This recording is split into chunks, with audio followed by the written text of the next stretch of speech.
taxaw ñu tuddee ko la dame de fer fa la jëm le premier soldat du président Macky Sall fidèle compagnon du président Macky Sall conseiller spécial du président Macky Sall coordinateur du département de Matam alliance pour la République.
Merci beaucoup.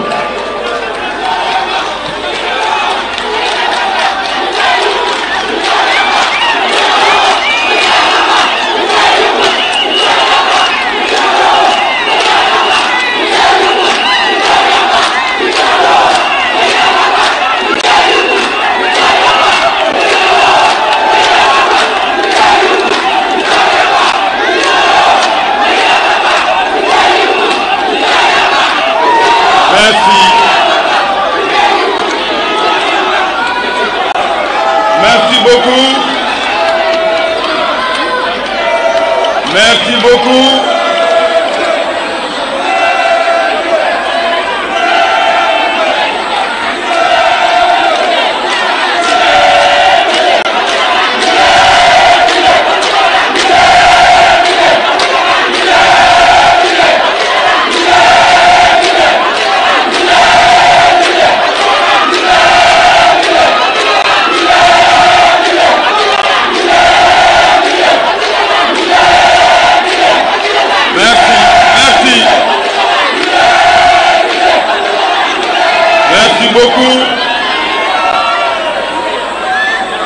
Merci. Salam alaikum mbokki Sénégal maa ngi nuyu sénégalais ak sénégalaises yépp bàyyuma kenn di jiital ci nuyoo bi kilifa diine yi di nuyu suñu diaspora ñi nekk bitim réew sénégalais yi yéen ñi fi toog di responsable politique bokk APR nekk allié nekk xarit jigéen góor mag xale yéen ñëpp maa ngi leen di nuyu li ñu waroon wax ko ci langue français wax nañ ko notre camarade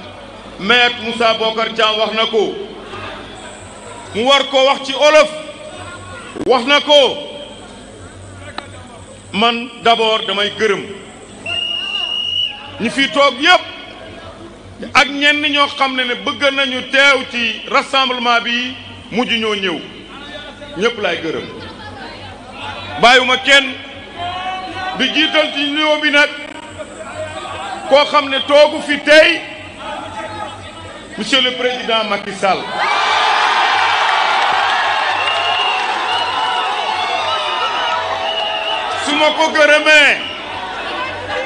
su ma ko gërëmee bàyyiwuma kenn ci militant ak responsable APR di gërëm les alliés di gërëm des amis venus de partout di gërëm nag ci ki nga xam ne ginnaaw yàlla tey ci parti APR le premier ministre Maître Sidiki Kaba bu waree jël kàddu ci turu parti bi kon nag dama koy gërëmee ci turu Macky Sall mi nga xam ne ginnaaw yàlla moo ko dégg ndax man Macky Sall moo ma doy ku mu doyloo mu doy ma kàddu yi nag du bari xam nga Farba Ngom géwél la j'en suis trop fier mais géwél la boo xam ne tere naa ñu bari ñu nelaw man Farba Ngom te tamit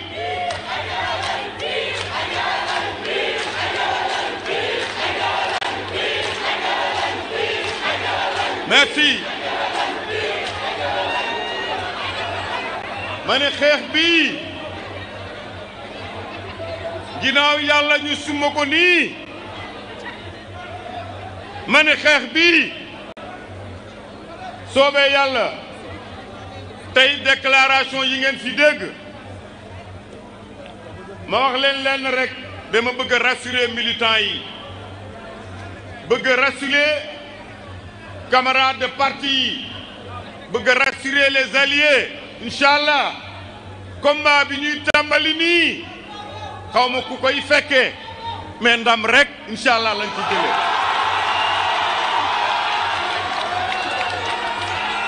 ma ne dama bëgg ngeen bind xam nga ku ragal ñu génne la say waar day fekk kaddu yi nga doon yëkkati newul dégg la ci yow wala li ngay wax tegoo ko fenn Inch'Allah laa la wax Inch'Allah Assemblée nationale bi ñuy bëgg instrumentaliser dindi sama immunité parlementaire population ginnaaw sénégalais yi ak allié wu ak APR ñoo ma ko joxoon léegi nag Assemblée nationale ak magistrat pôle financier ñi nga xam ne utiliser nañ leen ci wàllu politique le temps est devant nous l'histoire nous dira que projet bii ci wàllu justice dinañ ko évaluer lan moo ci xew jarul kat wax bi jarul gudd lu bari dina ci xew loo xam ne histoire Sénégal dina ko retenir maa la ko wax te tamit man mi nga xam ne ni ko maître Moussa Bocar Thiam waxee ñu tàmbalee seen poursuite ci l'honorable député Farba Ngom na la leer ne les ministres qui ont été nommés ou des DG incha allahu rabbi yéen ñi nga xam ne la ñu dénkoon responsabilité wala situation publique am ngeen ndam que man Farba Ngom xam nga ci wàllu pulaar Haalpulaar ne wiya woppi kuuɗi ko luuɓde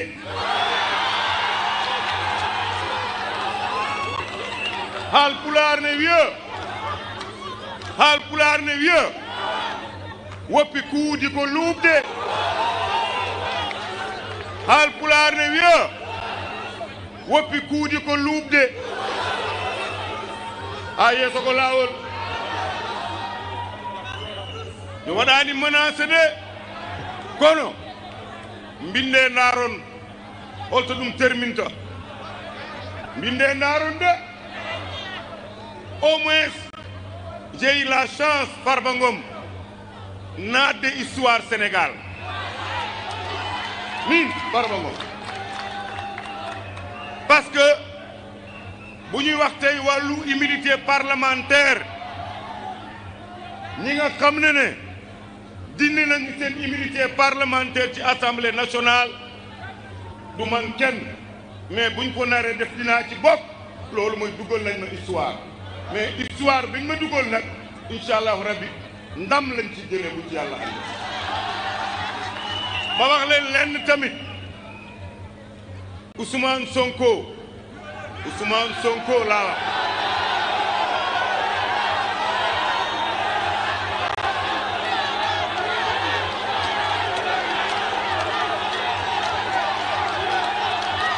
merci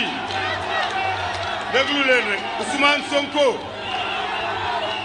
ak Bassirou Diomaye Diakhar Faye dañoo comprendreul bu may wax te yàlla tax li ma jàngat ci wàllu seen yorin pouvoir ils n'ont pas compris message u yàlla xam nga lan mooy message u yàlla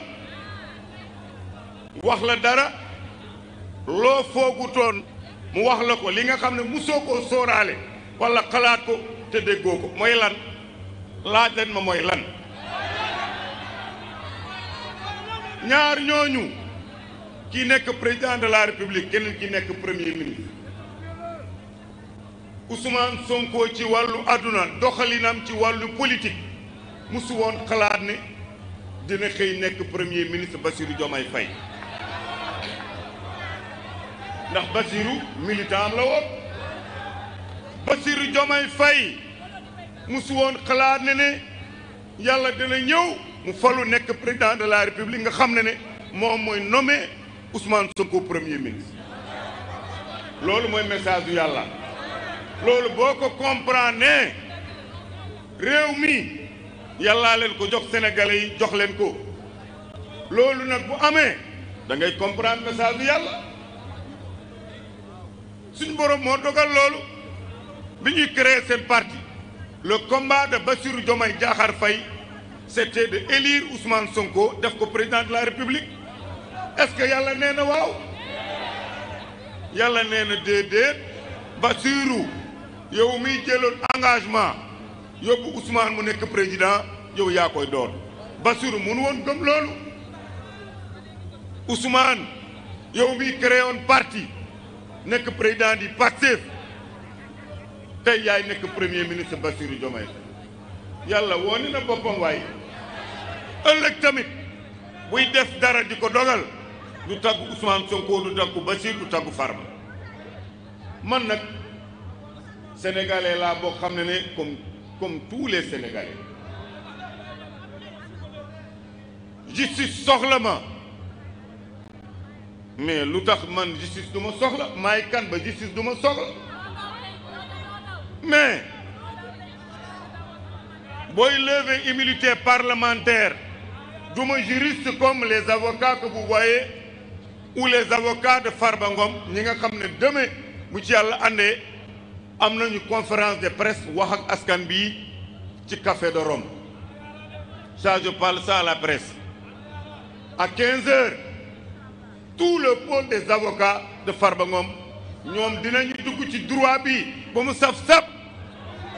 en ce moment nag askan bi xam lu xew man bëgguma wax droit mais Farba Ngom est à Matam nga ñëw ba Agnam ce sera ton dernier mandat waay Ousmane doo yàlla waay Ousmane doo yàlla waay Ousmane doo yenente bi waay Ousmane doo yenente bi man même si je dois su ma waree dem dugg kaso ce sera dignement que je le ferai mais pas ragal dellu ginnaaw te tamit tout est politique mais yow mi gérer état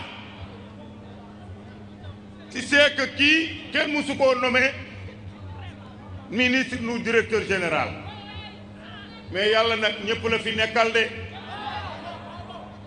dooma may yàlla duma may mais yaay kan walla man waruma am xaalis man xaalis ci tur kan lañ ko bind waay Ousmane allons bu ñuy toog di waxu situation judiciaire bu Farba Ngom dinañ ci limaale lu bari de nañu xool li nekk suñu kanam wax ju bari bi jaru ko inchallah en tout cas bandiraɓe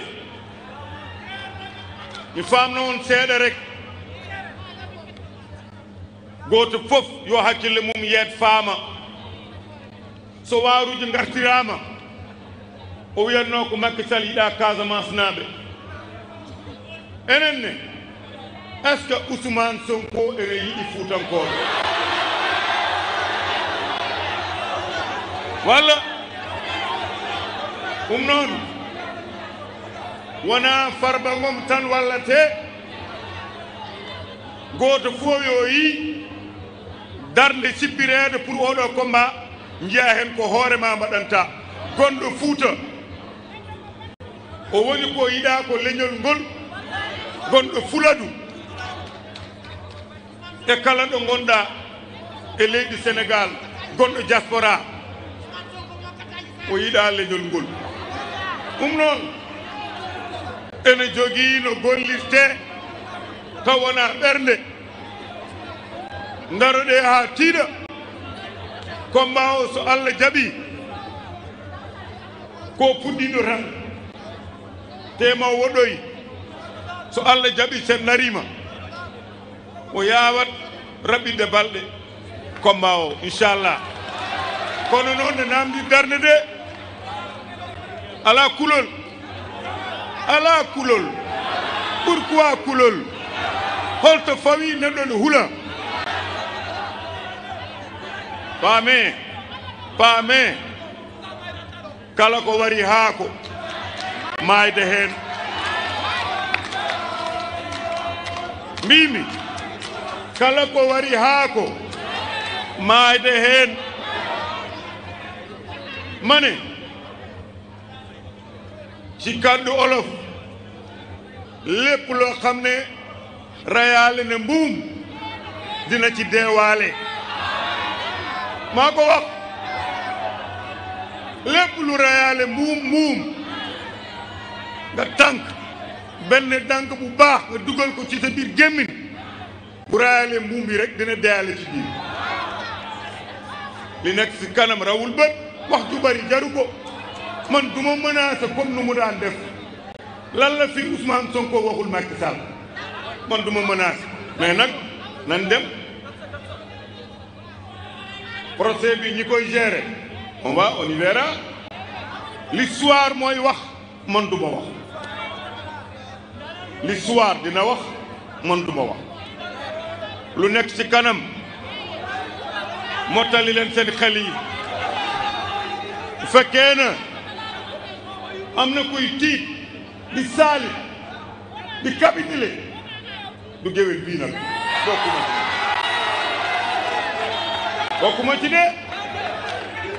bokkuma ci de man sori naa bokk ci ñooñu comme cible la kuy déranger la yàgg naa préparé jóg naa bu yàgg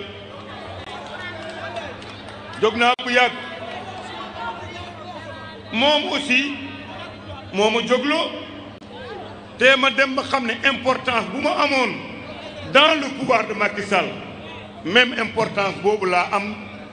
ci régime Diomaye Faye bi Ousmane demee Arena waxu Farba Ngom la ko wax mu dem mitin Matam waxu Farba Ngom la koy wax mu ñëw ba ñam fi nga xam ne ñoo ma def maire man tànn ma avec 96% des voix depuis 2009 j'ai jamais perdu un bureau de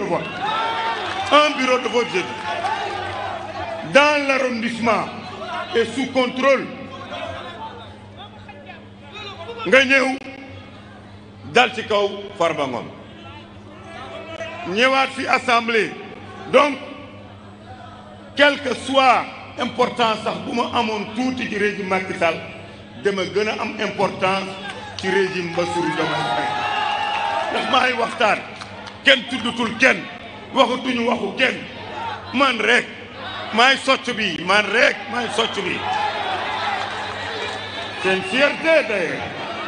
c'est une fierté de ma part un premier ministre chef du gouvernement nga war a am programme pour tout le Sénégal wax leen un premier ministre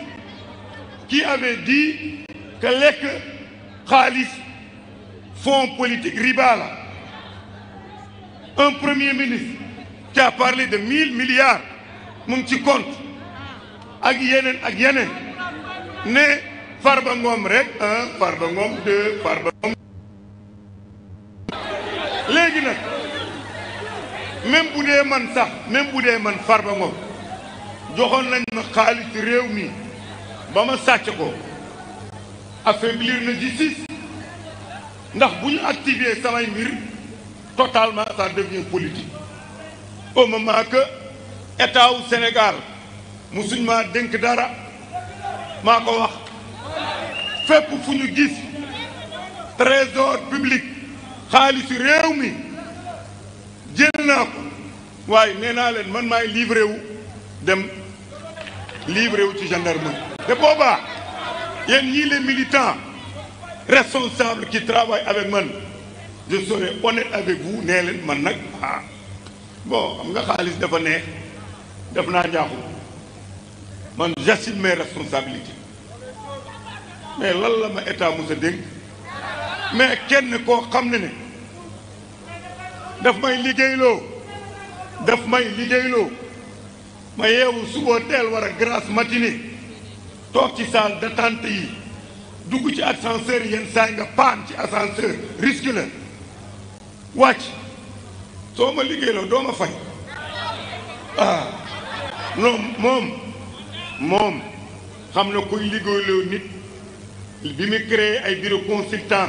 liñ ko daan liggéeyloo di ko fay xam na ko ku liggéeyloo nit nga fay li ci des nag lépp li ma mës a sekk ci wàllu àdduna privé laa ko sekkal Macky Sall président de la République dama mës a ñëw ci moom ma ne ko président gis naa benn terrain sans résidence ci patrimoine bâti de l'État la dama bëgg nga jox ma ko ne ma Farba li nga daan def ba ñu egg si fii lépp lu patrimoine bâti État moom bu ko laal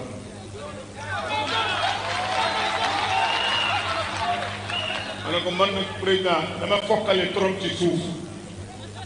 te fan résidence moom gor ñi même bu dee maa ngi Almadies sax fii daal sopp naa ko mu ne ma Farba li ma la wax c'est valable pour keneen kuñ fi indiloon dossier am ñu war ko ci jox mu bokk ci ñun rejeté naa kon nag yow nanguma nga jël président yàlla dimbali ma Macky Sall ma ne créé na est-ce que président lan nga xalaat def ma njëkk a wax d'abord Macky Sall bon Farba dama la bëggoon jox tel ndombol tànk ma ne ko président man daal bëgg naa teranga lool mais laaj ma lan laa bëgg mu ne ma lan nga bëgg ma ne ko ñaar soxlawuma xaalis bari naa pexe dinaa ko am xam nga lan laa soxla monsieur le président su ma la waree gis-gis la su ma la waree dégg-dégg la man bu ma amee loolu rek dinaa tëral ay pexe pour am lu ma lekk parce que président de la république teranga kese la bu la mayee nopp may la délégué loo amul ci yow la lépp defal na ma lépp loo xalaat ak loo xalaatul li ma defal mooy yëg ak sag ak teranga man nag ñi toll diggante Macky Sall nekkatul président de la république suñuy lim ñii woon Macky Sall ginnaaw Farba Ngom du ci bopp ku yaakaar ne man sa militant laa mooy juum nga maa jël militantisme engagement politique am nga un décret mën na ko dindi décret bi président dindi beneen président bu ñëwee mën na ko dindi mais décret engagement bi ma am ak Macky Sall maa ko signal sama bopp waaw amul changement sama diggante ak Macky Sall ci moom lay jógee mooy lan mu naan ma bàyyi naa politique en ce moment nag am naa sama engagement bopp xool nan lay def mais tant que mu ngi ci arène bii ak lu mu wax ak lu mu bëgg day noppalu président la bëgg na def leneen ku mu tànn man lu mu def damay ànd ak moom aw ma benn choix bu dul lu Macky Sall wax loolay dëgg li ci des nag kàddu bi sax gudd na li ma ci doon bëgg a wax lu am solo rek gërëm les gens gërëm les alliés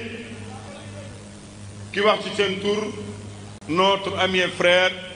monsieur le ministre Modou Diagne Fada su ma la gërëmee gërëm naa alliés yëpp gërëm naa xarit yëpp madame la présidente de notre groupe parlementaire te ñu am fier nag am ko comme présidente de groupe bu am feeling dafa neex moo gën nga am présidente groupe wala président bu amul feeling loolu maa lay gërëm mais di gërëm mon jeune frère maître Moussa Bocar Thiam l'ensemble Moussa Bocar merci beaucoup pour tout soutien bi xam naa ko xam nga yàlla xam na di remercier la région de Matam si je remercie la région il y a le maire chef-lieu régional Mamadou Mouri Diaw qui est là qui est un député à l'Assemblée nationale au nom de la région ce remerciement teg naa ko ci loxo chez le maire Mamadou Mouri Diaw quand je dis région je parlerai de Ranérou Ali Demour est là Amadou Dawa Diallo est là quand je dis département de Kanel monsieur le ministre Mamadou Tall est là Racky Diallo est là et d'autres comme Abdoulaye Anne plus monsieur le premier ministre Sidi Kaba et notre ami et frère Babacar Gaye l'ensemble des responsables ci turu jigéen ñi yow mi fi toog Siré Ndiaye ak jigéen ñi fi ñëw APR yëpp bëgg naa ñu gis seen bopp ci li ma la tudd ndax damay bañ a jaar ci turu diw fàtte turu diw lu tax ma nawloo leen ñoo tàmbalewu mbir mi mais Macky Sall naxuñu il nous a appris beaucoup de choses ñu ngi koy gërëme maa ngi leen di remercier jigéen ñi remercier les jeunes de l'APR ñëpp bàyyiwuma kenn en tout cas monsieur le ministre Pape Malick Ndour ba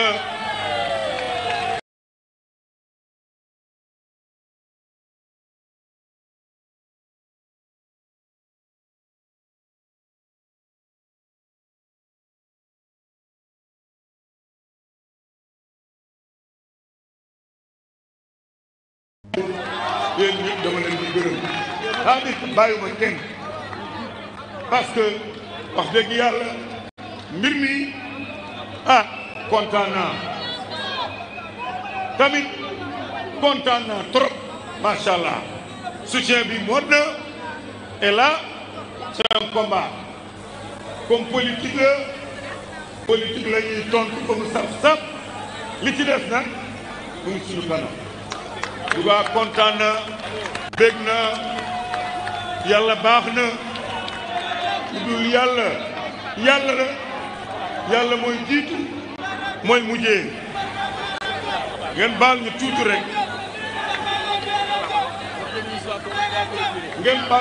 rek merci on a le premier ministre Sidiki Kaba moo war a tëj waxtaan bi damay bañ ma pare wax rek ngeen départ moom mooy tëj kon na ñëpp toog ba monsieur le premier Sidiki Kaba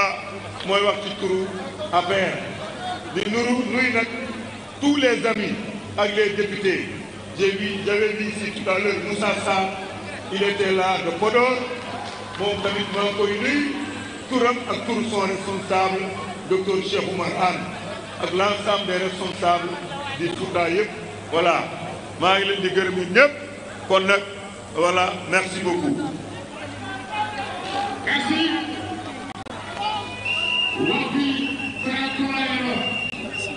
dañuy jox kàddu monsieur le premier ministre Sidiki Kaba bu ñëw moom la ñuy jox kàddu ak dégloo bu kenn bouge place am bu déglu ak dal monsieur le premier ministre. asalaamaaleykum maa ngi leen di nuyu ku ne ci sa tur ak sa sant.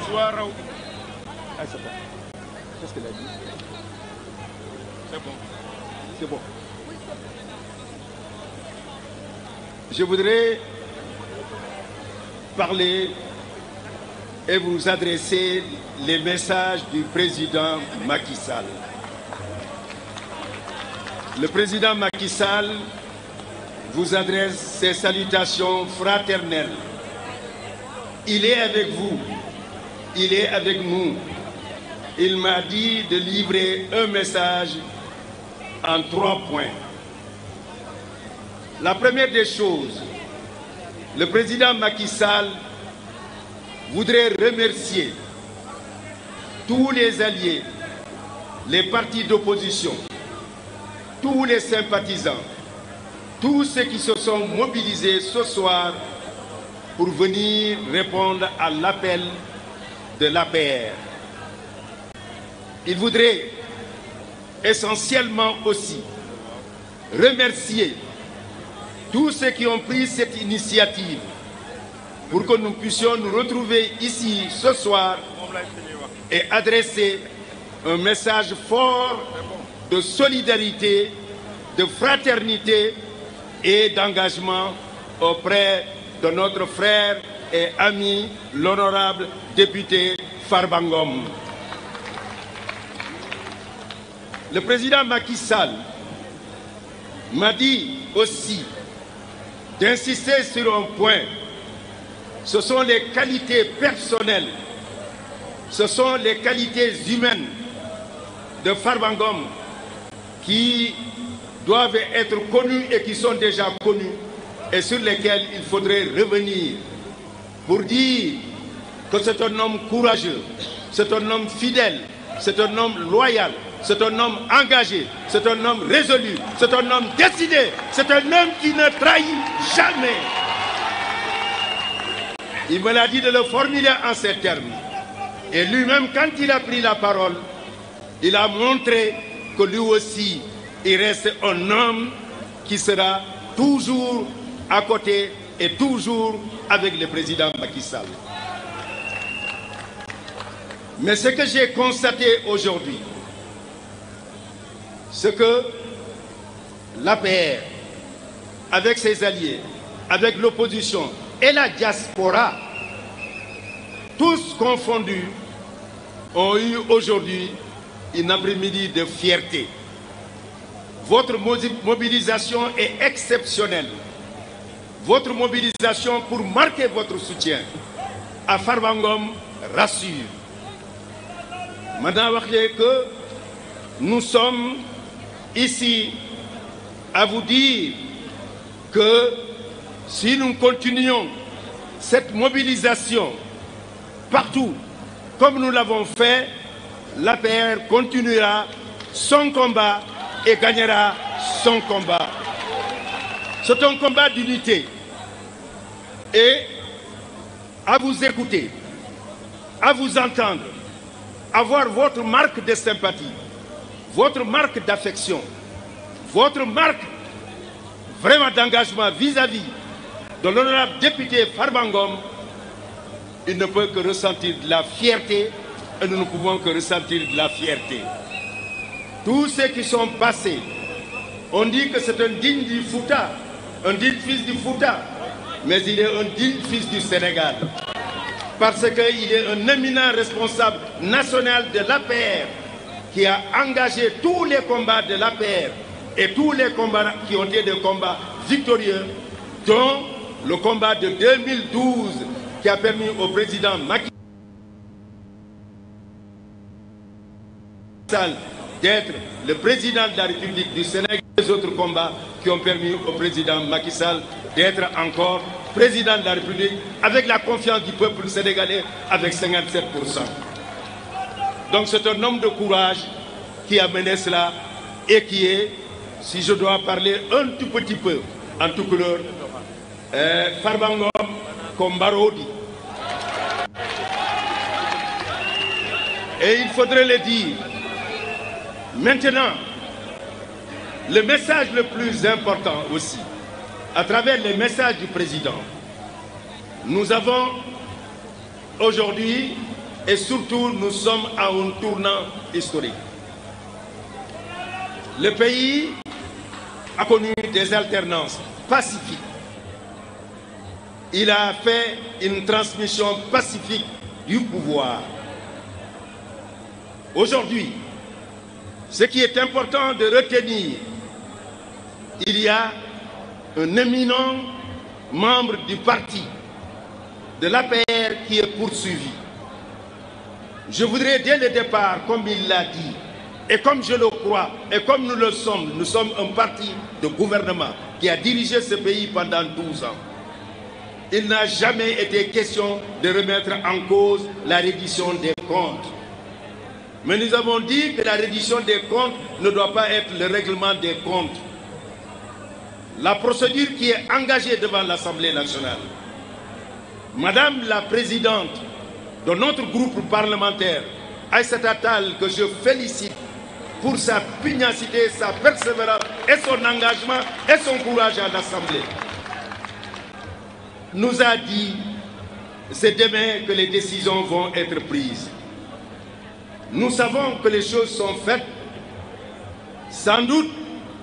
peut-on dire qu'on peut ne pas décider de lever cette immunité ou pas,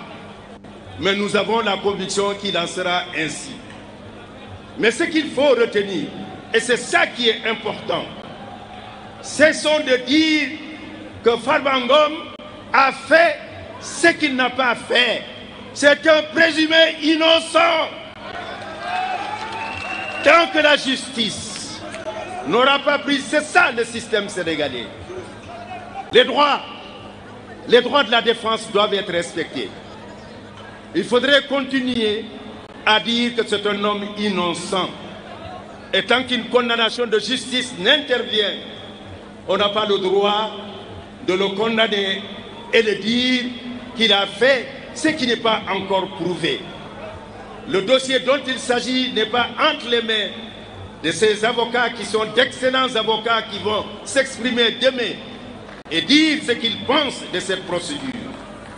Mais si c'est d'aventure, que l'immunité est levée, que l'enquête est faite, que le dossier parte au niveau de la justice. Le Sénégal est un état de droit.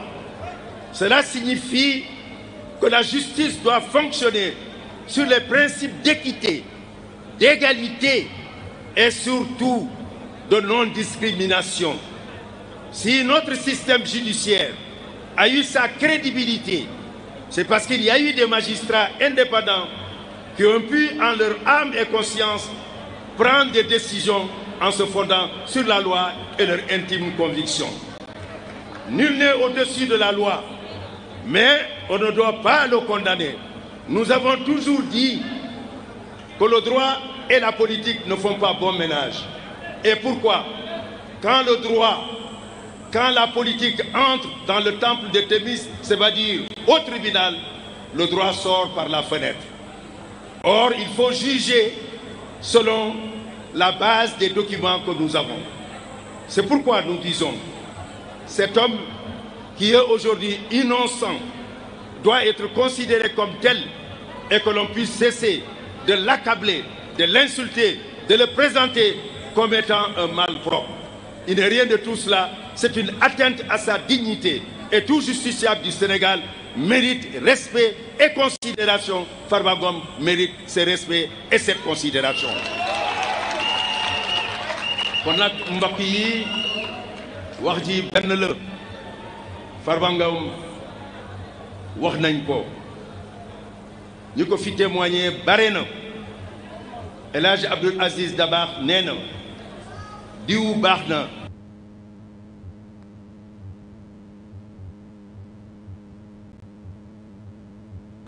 mu ne ñan ñoo ko wax su dee mbokkam bii la nee na màndu na ci du doomu Fuuta de doomi Sénégal la ndax lu muy def ci parti bi suñu parti bi nga xam ne gouverner na Sénégal ak président Macky Sall di ko confirmer en 2012 et en 2019 mën nañ wax ne que ce parti est un parti qui a représenté un moment le Sénégal kon nag léegi mbir bi ñu ngi koy suivre demee dinañ seet li nga xam ne assemblée dina ko décider mais xam nañ lu ñu war a décider mais ba tey ñu ngi xaar mais dossier bi su fekkee ne dañ ko instruire mu dem au niveau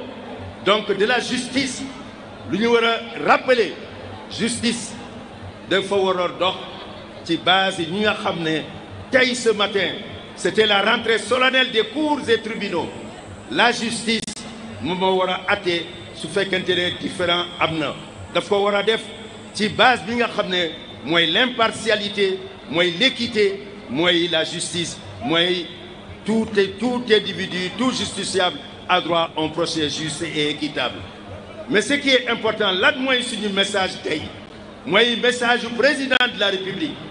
APR dina défendre Farba Ngom APR dina nekk wetu Farba Ngom APR dina ko gunge et APR du mës a bàyyi ses militants loolu moo doon message bi loolu laa leen bëggoon wax di leen sant di leen gërëm wasalaam. merci toog leen dafa am lu bees loolu mooy mënuñ ko woon wax ci protocole ajawum kay fii mi yaa ngi doon rawal ko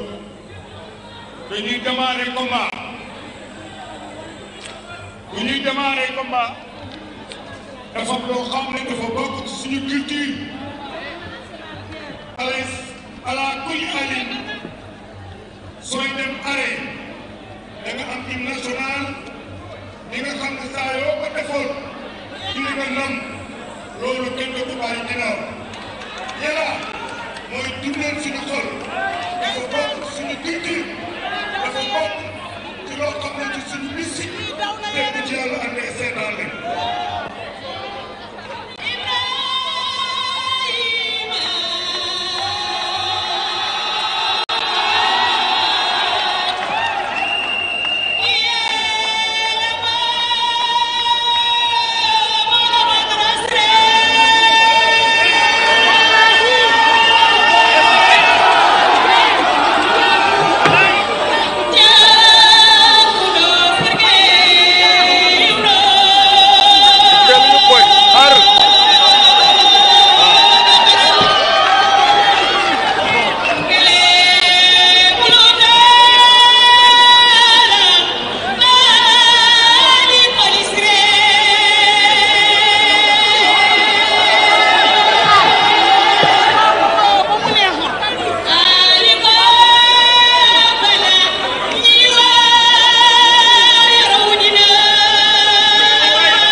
TNT, cette TV est au canal 10.